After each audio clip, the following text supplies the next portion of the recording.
PC. Parce que c'est des gens qui ne connaissent pas l'histoire. Paul Biya n'est pas quelqu'un qui est venu aujourd'hui. Il n'est pas un parvenu.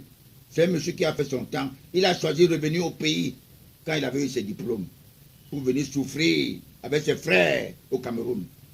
Alors que certains restaient en France, ils disaient que nous allons continuer pour avoir le gros diplôme et tout et tout. On ne peut pas venir vivre ici avec les cafards, comme Jean-Pierre avait dit.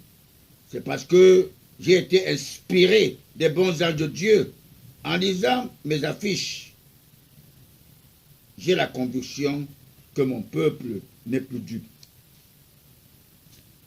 Ces jeunes qui vont escroquer nos frères de la diaspora, ils risqueraient d'être des prochains prisonniers pour suivre le prétendant chef d'État du Cameroun, Marafa Yaya, l'homosexuel.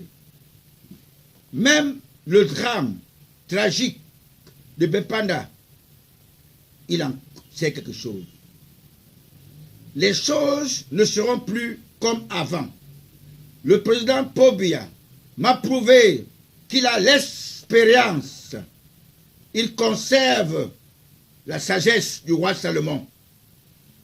Nous qui fûmes les anciens rescapés de l'ancien régime de dictature sauvage, ceux donc, vous appelez les retraités, nous sommes les garants de l'histoire.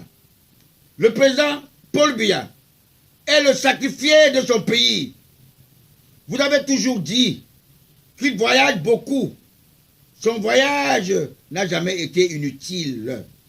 Il voyage pour les négociations.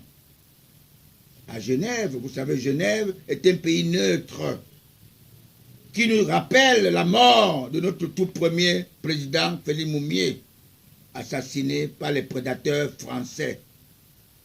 Tout simplement parce que dans leur esprit, ils avaient cru que Félix Moumié allait en Genève, en Suisse, pour prendre le renfort pour venir déloger leur pion, Amadou Ahidjo. Alors ils ont préféré à tout prix tuer Félix Moumié. Paul Biya est le garant de la paix. Pas parce qu'il a été induit en erreur par un homosexuel journaleux qu'il a tendu le micro. Je vous ai dit parce que Paul Biya est l'homme de la paix. Il cherche les voies et moyens de faire une réconciliation avec les enfants de nos martyrs nationalistes, Oumyobé et Wandji Ernest.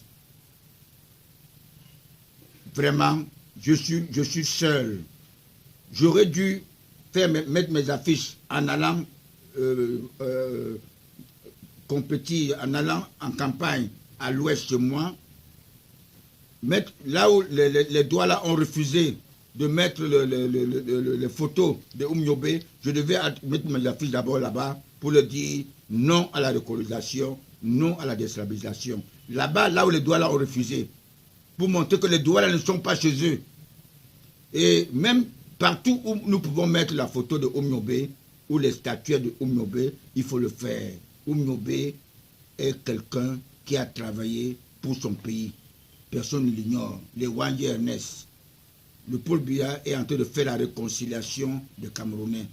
Le peuple Biya ne voudrait pas qu'on quémande notre paix. Il voulait que la paix soit pour nous.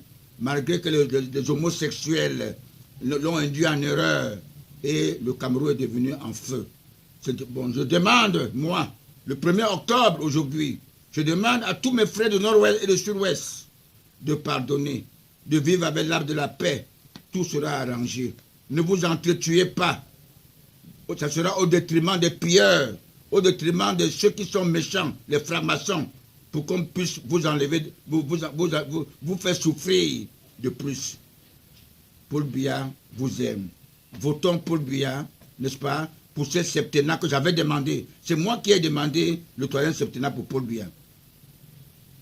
En 2016. On m'a traité de débile mental.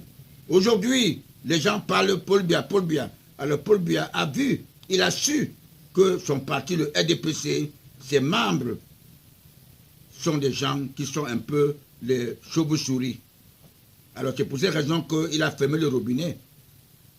Alors je vous dirais que même le sondage qu'il a fait dans son parti, le RDPC, c'était pour une question parce que le sondage lui avait donné 15% dans son fief. Alors, c'est les connaisseurs, les grandes personnes qui ont l'intelligence, n'est-ce pas? Je peux citer leur nom, le Jacques Famille Ndongo, ont changé ça parce qu'ils connaissent